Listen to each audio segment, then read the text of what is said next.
मैं यही बात पहुंचाना चाहता हूं अपने साथियों तक और गांधरबल की बाशूर आवाम तक कि आज देखिए कि मैं 2001 से आज तक इस पार्टी के साथ चला और मुझे नहीं लगा कि हर एक पल मैंने इस पार्टी के लिए दिया। मैंने फैमिली को इग्नोर किया,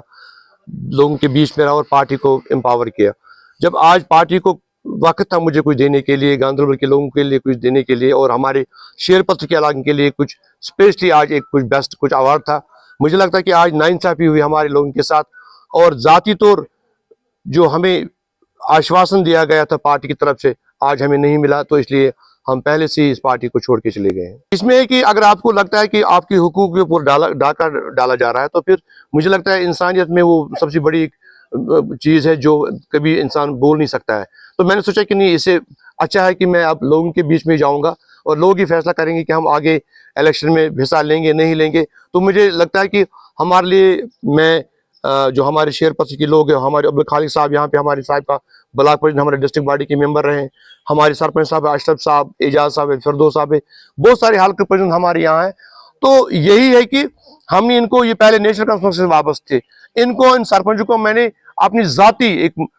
मिशन के तहत पार्टी के साथ जोड़ दिया था। तो यह है कि अगर इनको भी लगा कि शायद हमारे साथ नाइंसाफी हुई है, तो जो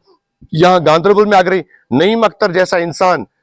पार्टी का फैसला करेगा कौन सही है कौन खराब है, मुझे लगता है कि गांधरबल के पॉलिटिशियन के लिए 1000 बार सोचना पड़ेगा जो पीडीपी के साथ शामिल है, तो हमें क्या करना चाहिए। वही कह रहा हूँ कि अगर आज मेरे पापा की डेथ 2008 में हुई और मैं अकेला घर में था कमाने वाला, और मैंने अपनी फैमिली को, मैं आपको रियलिटी बोलता हूँ कि मैं कभी मेरे बच्चों को फीस देना था और मैंने उनको डिले किया फीस देने में, 3 महीने के बाद मैंने कभी दे दिया।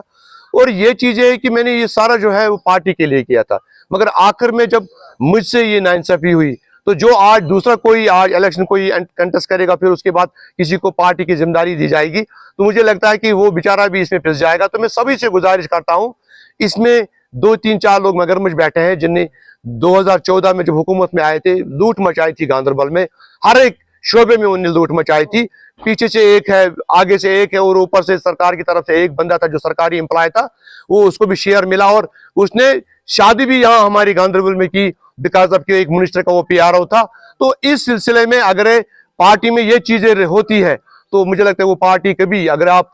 एक इंसान को हर्ट कर रहे हो, जिसके हुकूक अब छीने जाते हो, तो मुझे लगता है कि पार्टी कभी आगे नहीं जाएगी। यही है कि अगर आप पार्लियामेंट का हमारा जो यहाँ पे कंपेनियन देखेंगे गांधरबल में, हमने पार्टी को बोला साहब नईम साहब को यहाँ पे आगे मत रखना क्योंकि लोग इसे नाराज है। आपको पता है जो आरटी टीचरों का मसला हुआ था 2016 में, तो उसने कहा था, उसने ललकारा था हमारी गैरत को, जो हमारे जवान जिनको माँ बापू ने अपनी जमीन बेच के, अपना पेड़ बेच के, गाय का दूध बेच के पढ़ाया और फिर उनको टीचर बनाया,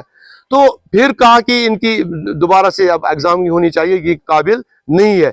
उस इंसान को हमने बोला था कि ये यहाँ गांधरबल में अब नहीं आएगा, तो उसको लास्ट टाइम पे जब वही साहब का यहाँ पे कंपेनिंग हो रहा था, उस टाइम पे हमारे एक ब्लॉक प्रेसिडेंट वाक हो रहा है, उसने उसको डांट मारी थी, आप ताजत पे आए थे, हमें क्यों नहीं बोला था। तब से वो गांधरबल में नहीं आते हैं, उसको वही अदावत रही और आज उसने महबा जी तक ये बात पहुंचाई और उसको कन्विंस किया और अपने एक चाहते इंसान को उसने मंदिर दिलवाया। यहाँ पे कह रहा हूँ कि जो मेरे साथी हैं मैं उनसे बात करूँ कि कल शाम को ये मसला पेश आया, तो इसके बाद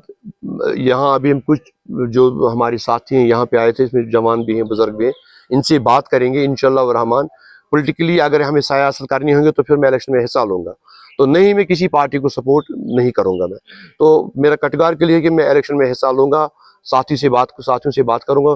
किस बुनियाद पे जाऊंगा, कैसे जाऊंगा, किस पार्टी के साथ जाऊंगा, इंडिपेंडेंस जाऊंगा, इस पे मशवरा होगा। तो मेरा काज है कि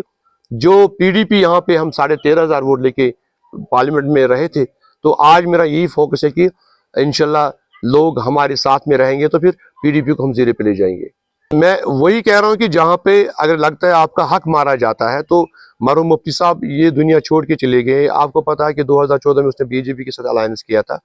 तो वो लीडर थे जिसने मसरत आलम को वहाँ पे स्टेज पे बोला था प्राइम मिनिस्टर के सामने इसको रिहा करना है, स्टून पेल्टरों को है ना वो ये वहाँ पे एफआईआर विड्रा करनी थी। मगर उसमें और आज के जो सिस्टम है आसमान जमीन का फर्क है। वहाँ पे मुझे नहीं लगता कि इतना पोटेंशियल है। हाँ ठीक है, आप मीडिया के सामने आ रहे हो, मैं भी जैसे आ रहा हूँ तो बात रखूंगा, बट जो लोगों का एक रुझान था लोग सोचते थे कि हम पीडीपी के साथ जाएंगे 2014 से पहले। अब जब पीडीपी का जो ये बाउल होता है जिसमें कहीं पे हम ये गुलदस्ता जिसमें हम फूल रखते हैं, वो बाउल ओपन था। अब कोई भी बंदा आ जाता है, कहता है मैं एडवोकेट हूं, मैं ये जज हूं, मैं ये हूं। जो इंसान जिस डीडीसी ने 4 साल मेहनत की, फैमिली को इग्नोर किया, आज उस डीडीसी को आप इग्नोर कर रहे हो। मुझे वो बात भी याद है कि जब महबूबा जी ने कहा था आप लोगों ने मुझे जिंदा रखा, अगर आप लोग इलेक्शन में हिस्सा नहीं लेते, आप नहीं जीत के आ जाते, तो या तो यहाँ पे एलजी सरकार कहती थी कि हमारे जो यूरोपीय डेलीगेशन यहाँ पे आई थी, उनको यहाँ के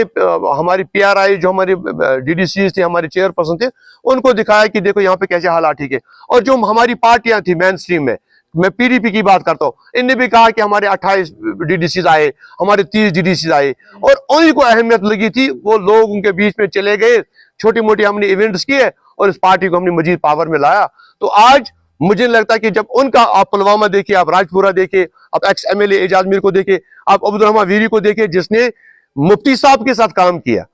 पहला वो एक एमएलए है जिसने पीडीपी के नाम पे वो इलेक्शन जीता, और आज उसको भी दरकिनार करके दूसरी कॉन्स्टिट्यूंसी में भेजा गया जहां पे उसको रिस्क इलेक्शन जीतना। मगर वो भी बेचारा अब बोल नहीं सकता है कि वो वाइस प्रेसिडेंट पीडीपी का है। वो भी कहता है कि मुझे पता नहीं था कि मुझे वहां जाना है। तो अगर ऐसे डिसीजंस हो जाएंगे, मुझे लगता है कि ये पार्टी आगे जाएगी। तो कहता हूं कि मुझे अल्लाह ताला ने जो मुझे सलाहियत रखी थी, मैं लोगों के बीच में रहा हूं, तो मैं चाहता हूं कि आप इस इलेक्शन में अगर हिस्सा लूंगा तो आपको खुद पता चल जाएगा जब रिजल्ट सामने आ जाएगा। मुझे लगता है एक तरफ से पीडीपी का वोटर होगा, एक तरफ से जो पीडीपी के साथ जुड़ा होता मेरे साथ जुड़ा है, तो हम दिखाएंगे पार्टी से। मुझे लगता है एक्सेस हम वोट लेंगे अगर हम इलेक्शन में हिस्सा लेंगे, तो इंशाल्लाह वो आपको खुद पता चल जाएगा कि हमने ग्राउंड पे क्या हासिल किया है।